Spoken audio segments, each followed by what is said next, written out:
Gold hub తాకట్టులో ఉన్న బంగారాన్ని విడిపించి కొనబడును. అదే రోజు ఆన్లైన్ ధరకు కొని డబ్బులు ఇవ్వబడును. నమస్తే, వెల్కమ్ టు మనం టీవీ. నేను మీ ప్రియాంకారావు. ఈ రోజు మనతో పాటు ప్రముఖ పొలిటికల్ అనలిస్ట్ అడుసుమిల్లి శ్రీనివాస్ గారు ఉన్నారు. వారితో మాట్లాడదాం. నమస్కారం సార్. నమస్కారం అండి. సార్, ఏపీలో ఎలక్షన్ అయిపోయింది. జూన్ 4న రిజల్ట్ రాబోతుంది. ఈ నేపథ్యంలో టీడీపీ కూటమి అధికారంలోకి వస్తుంది అంటూ కూడాను అభిప్రాయాలు వ్యక్తమవుతున్నాయి. ఇదే నేపథ్యంలో జనాలు కూడా ఇదే ఎక్కువగా భావిస్తున్నట్టు తెలుస్తుంది.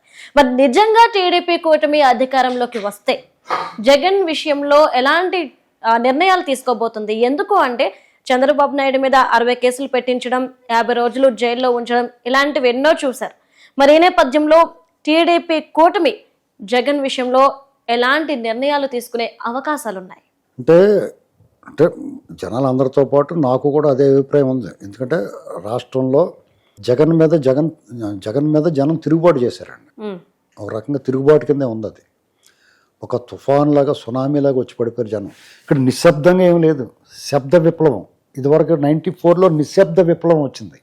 ఎన్టీ రామారావు గారి టైంలో జనాలు ఊహించిన విధంగా నిశ్శబ్ద విప్లవం అన్నాడు ఎన్టీ రామారావు గారు. వాళ్ళ ఇది శబ్ద విప్లవం, ఎవడు దాచుకుంటలేదు, ఈయన ఓడించాలే అన్నట్టుగా చెప్పేస్తున్నారు. ఇలాంటి పరిస్థితుల్లో చంద్రబాబు నాయుడు గారు ముఖ్యమంత్రి అయితే ఇప్పుడు కలగాపోలకం అయిపోయి, రాష్ట్రం సర్వనాశనం అయిపోయి, అన్ని విధ్వంసం చేసాడు. ఎక్కడైనా చెట్లు కూడా కొట్టుపడేసాడు. మళ్ళీ చెట్లు పెంచాలని ఎంత టైం పడుతుంది? ఇప్పుడు గోడ అనుకోండి, గబగబా కట్టేస్తాం. ఇప్పుడు గోడ కట్టాలి, ఇద్దరు ఒక రోజులో కడతారనుకోండి, 10 మంది చేత 6 గంటలు కట్టించేయచ్చు. చెట్లు అలా కుదరదు కదా. ఇలాగ అంత అంటే ఏ రకంగానూ ఎవడొచ్చినా దీన్ని పునర్నిర్మాణం చేయలేని విధంగా ఎలా చేయాలో అలా చేసిపోయాడు. అమరావతిని నాశనం చేసాడు, పోలవరాన్ని ఇష్టం చేశాడు, ఆ కాపర్ డ్యాములు, డయాఫ్రామ్ వాళ్ళన్నీ పోగొట్టేసిపోయారు. అసలు రోడ్లు లేవు. వాళ్ళు వచ్చినండి పెద్ద టాస్క్ వాళ్ళకి. ఎంత ఇప్పుడు రేపు జూన్ 4ని ఫలితాలు వస్తాయి, 9నో 8నో ప్రమాణ స్వీకారం. ఇప్పుడు కేసీఆర్ వాళ్ళు ఏం చేశారు? కనీసం వాళ్ళకి 100 రోజుల టైం కూడా ఇవ్వకుండా మన నుంచి మొదలెట్టారు. అలాగే అక్కడ మొదలెడతారు. వీళ్ళు ఉన్నారు కదా, ప్రొఫెసర్లు ఇలాంటి వాళ్ళు అందరూ ఉన్నాయి. ఇలా అందరూ మాట్లాడుతూ మొదలెడతారు. వాళ్ళకి సోషల్ మీడియా ఉంది కదా. ఇలాంటి పరిస్థితుల్లో అది కాకుండా రాష్ట్రంలో జగన్మోహన్ రెడ్డి గారు చెప్పినట్టు అల్లాడితే అతను బానిసలాగా పనిచేసిన అధికారులు, తొత్తులుగా వ్యవహరించిన వాళ్ళు, కులం మతం చూసుకుని జగన్మోహన్ రెడ్డి చెప్పిన కాలకేయ బ్యాచ్, దొండిపాళెం బ్యాచ్ లాగా ప్రవర్తించారు వాళ్ళు. ముఖ్యంగా పోలీసులు, ఐఏఎస్ అధికారులు, కింద స్థాయి అధికారులు, ఉద్యోగ సంఘాల్లో నాయకులు కొంతమంది. ఇలాంటివన్నీ చంద్రబాబు గారి ముందు పెద్ద టాస్క్ ఉంది. ఇవన్నీ ప్రభుత్వానికి సంబంధించి, రాష్ట్రానికి సంబంధించి ఐఏఎస్లు, ఐపీఎస్లో కొంతమంది నాయకులు డ్రైనేజ్ మూతలు తీసినట్టు ఉంటుంది. కొంతమంది మాట్లాడితే ఎవరో కొడాలి నాని, రోజా ఇలాంటి వాళ్ళు మాట్లాడితే డ్రైనేజ్ మూత తీసినట్టే. అలాంటి వాళ్ళని కంట్రోల్ చేయాలి, వాళ్ళకి బుద్ధి చెప్పాలి. అలాగే నాయకులు రెచ్చిపోయిన వాళ్ళు ఉంటారు. ఎవడో దువ్వాడ సీనో ఎవరో ఉన్నాడు, ఒకడు శ్రీకాకుళం జిల్లా. ఇలాంటి వాళ్ళు అందరూ, బియ్యం మధుసూదన్ రెడ్డి, ఇలాంటి బోలెడు మంది ఉన్నారు. పెద్దిరెడ్డి రామచంద్రారెడ్డి, అంగళ్ళలో ఇది దౌర్జన్యాలు చేసిన వాళ్ళు, వీళ్ళందరిది ఒక ఎత్తు, అధికారులతో ఒక ఎత్తు. వీళ్ళతో పాటు ఈ సమాజానికి హాని చేసేవాళ్ళు ప్రొఫెసర్లుగా ఉంటారు. వాళ్ళు యూట్యూబుల్లోనూ మీడియాలోనూ మాట్లాడుతూ ఉంటారు. సమాజంలోని ప్రజల మెదళ్ళు కలుషితం చేసేస్తూ ఉంటారు. విషబీజాలు నాటుతూ ఉంటారు. విషవాయువుని, విషపు మాటలని వ్యాప్తి చేస్తూ ఉంటారు. కొంతమంది ఉంటారు, వాళ్ళదేమో భావజాలమేమో వామపక్ష భావజాలం. వాళ్ళ ప్రవర్తన, వ్యవహారం చేసే తీరు హీనపక్షంగా ఉంటుంది. వాడు అమరావతిని భ్రమరావతి అంటాడు. వాళ్ళు ఎలాంటి వాళ్ళు అంటే మెట్ల దగ్గర కట్టలపాము అంటే మెట్లు చీడీలు ఉంటాయి కదా, స్టెప్స్ ఉంటాయి కదా. కట్టలపాము ఏం చేస్తుందంటే రాటిల్ స్నేక్.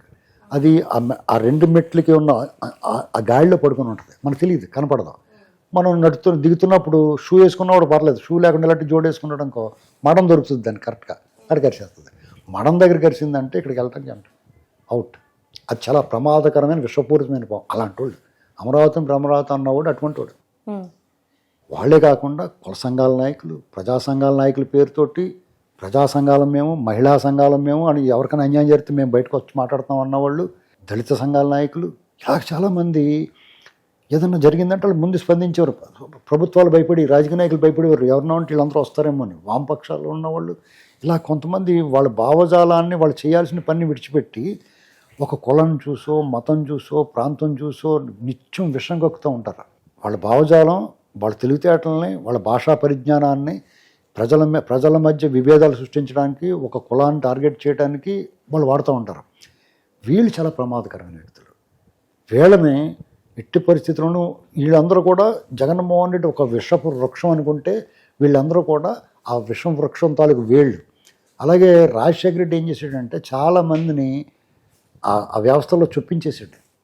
ఇవాళ చూడండి, ఆ నాని గారి మీద, చంద్రగిరిలో నాని గారి మీద దాడి జరిగింది. 13 మందిని అరెస్ట్ చేశారు. ఎక్యూజ్డ్ 13, 10 మంది రెడ్లు అవునా కదా. ఇప్పుడు ఎలక్షన్ కమిషన్ టిక్లెట్టేసింది, అందులో దాదాపు 20 మంది రెడ్లు ఉన్నారు. ఇది ఎక్కడ పోతుంది సమాజం?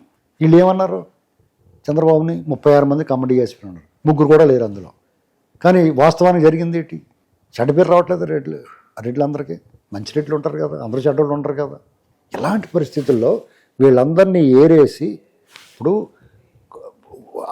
ఆంధ్రప్రదేశ్ రాష్ట్రానికి గాయమైపోయింది. ఆ గాయం ముదిరిపోయింది. జగన్మోహన్ రెడ్డి దాన్ని ఒక పుండ్లా మార్చేసాడు. దాన్ని శస్త్రచికిత్స చేయాలి. దాన్ని శస్త్రచికిత్స చేస్తే ఆపరేషన్ చేయడానికి కొయ్యగానే పురుగుల్లా బయటకు వచ్చేస్తున్నారు. రవిశంకర్ రెడ్డి, జవహర్ రెడ్డి, ధర్మారెడ్డి, చల్లారెడ్డి ఇలాంటి వాళ్ళందరూ బయటకు వస్తున్నారు. వీళ్ళందరినీ ఏరేయాలి కదా. ఏరేయటం అంటే వాళ్ళందరినీ క్వారంటైన్ చేసేయాలి, సమాజానికి దూరంగా పెట్టాలని. సమాజానికి వీళ్ళు ద్రోహులు, వీళ్ళు ఆంధ్ర ద్రోహులు.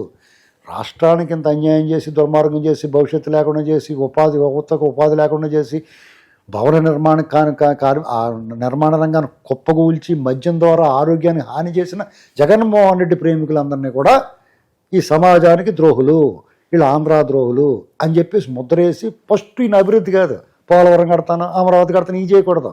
వీళ్ళందరినీ ఇదిగో ఒక స్టాంప్ వేయాలి టపాలమంట. కొంతమంది కమిషనర్లు ఏం చేస్తారు, ఈ సమాజానికి హాని చేస్తున్నాడు, యాంటీ సోషల్ ఎలిమెంట్ అంటే నగర బహిష్కరణ చేస్తారు. అలాగే సమాజం నుంచి బహిష్కరించాలి. బహిష్కరించి వీళ్ళు నేరస్తులు, సమాజానికి హాని, వీళ్ళు మాట్లాడేది మీరు వినొద్దు, వీళ్ళని దూరంగా పెట్టాలి. ఇలాంటి పనులు చేయాలి ఫస్ట్.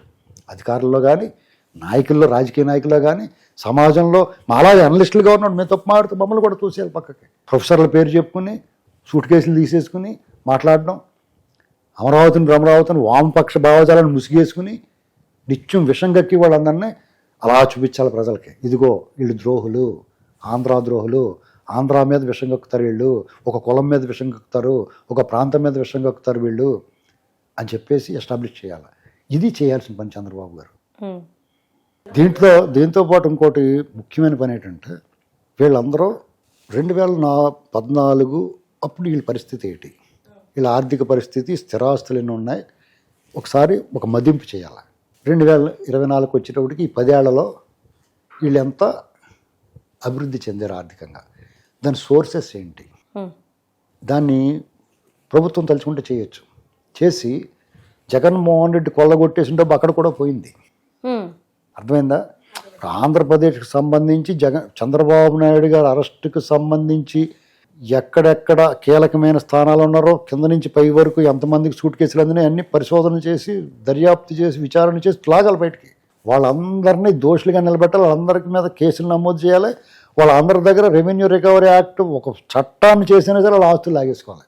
లాగేసుకుని ప్రభుత్వ ఖజానాకి జమేస్తేనే న్యాయం జరిగినట్టు. ఆంధ్రప్రదేశ్కి చంద్రబాబు గారు న్యాయం చేయాలి, అభివృద్ధి కాదు, ఫస్ట్ న్యాయం చేయాలి. వీళ్ళందరూ గాయపడ్డారు, వీళ్ళందరూ అన్యాయం అయిపోయారు.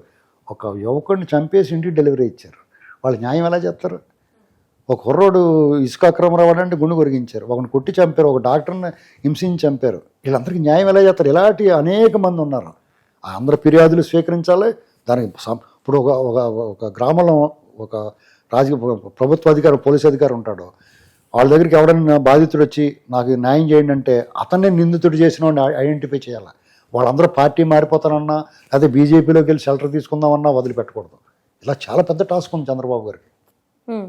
సార్, అంటే ఆస్తుల్ని లాక్కొని వీళ్ళకి ఇవ్వాలి అని చెప్పేసి మీరు అంటున్నారు. దగ్గర అలా లాక్కోవడం మొదలు పెడితే ఎంత పోగవచ్చు అంటారు? ఎంత ఆస్తులు? 10 లక్షల కోట్లు వస్తుందండి. ఎందుకంటే సోదికెళ్తే ఏదో బయటపడింది అంటారు, అలాగా ఇది మొదలెడితే వీళ్ళు ఎప్పుడెప్పుడు నుంచో దొబ్బేసినాయి అని బయటకు వచ్చేస్తాయి. అంటే ఏవైతే ఆస్తులు లాక్కోవాలి అని మీరు అంటున్నారో ఆ ఆస్తుల్ని ప్రజలకి కాదు, వాళ్ళ వల్ల ఎవరైతే బాధింపబడ్డారో వాళ్ళకి ఇవ్వండి అని అంటున్నారు. ఖజానాకే వేయాలండి, ఖజానాకి, ప్రభుత్వం. ఎందుకంటే అల్టిమేట్ గా ప్రభుత్వం నష్టమైంది. డెఫినెట్ గా ప్రజలుగా అది జరిగితే ప్రజలు చాలా న్యాయం చేసినట్టు. ఖజానాకి వచ్చిందన్నా అది ప్రజలకే డెఫినెట్ గా వాళ్ళు ప్రజలకే వినియోగిస్తారు. వాళ్ళు ఇది ఎందుకు చెప్తున్నానంటే, ఇప్పుడు ఫలానా ఇంట్లో దయ్యం ఉందని తెలిసిందనుకో, మీకు ఈ ఇంట్లో దయ్యం ఉండేదిరా అన్నారు, ఇంకా ఇంట్లోకి వెళ్ళరు కదా మీరు. కనీసం అద్దె కొనరు, అవును కొనటం ఎలాగో కొనరు, అద్దె కూడా దగ్గర మీరు అవును, అద్దెకి వెళ్ళదు, కొనడానికి అమ్ముడుపోదు. ఉండడానికి అసలు సమస్య లేదు, అద్దెకి కూడా దగ్గర మన దగ్గర, లేకపోతే 2 రోజులు ఉండమంటే కూడా ఉండరు, ఎందుకు వచ్చినా బాబుని. అలాగే వీళ్ళ ఛాయలు ఏది ఉండకూడదు. ఓకే హంటెడ్ హౌస్కి ఎలాగైతే వెళ్ళరో పెట్టుబడులు రావాలి కదా, వీళ్ళ చీడ పీడ మొత్తం వేళ్లతో సహా తీసేసి పక్క తోసేసి ఇదిగో వీళ్ళని ఐడెంటిఫై చేసి క్వారంటైన్ చేసేయాలి. ఓకే కరోనా వచ్చినప్పుడు ఎలాగైతే క్వారంటైన్ చేసేసారో అలాగే వీళ్ళని క్వారంటైన్ చేసేస్తే అప్పుడు ఎవరికైనా నమ్మకం వస్తుంది, పెట్టుబడులు పెడతారు, రాష్ట్ర అభివృద్ధి చెందుతుంది, చంద్రబాబు గారి పట్ల గౌరవం పెరుగుద్ది, అందరికైనా న్యాయం చేసేట్రా బాబు అనుకుంటారు, అప్పుడు ఆయన డెఫినెట్గా అభివృద్ధి చేసుకోవచ్చు. Okay right, thank you so much sir.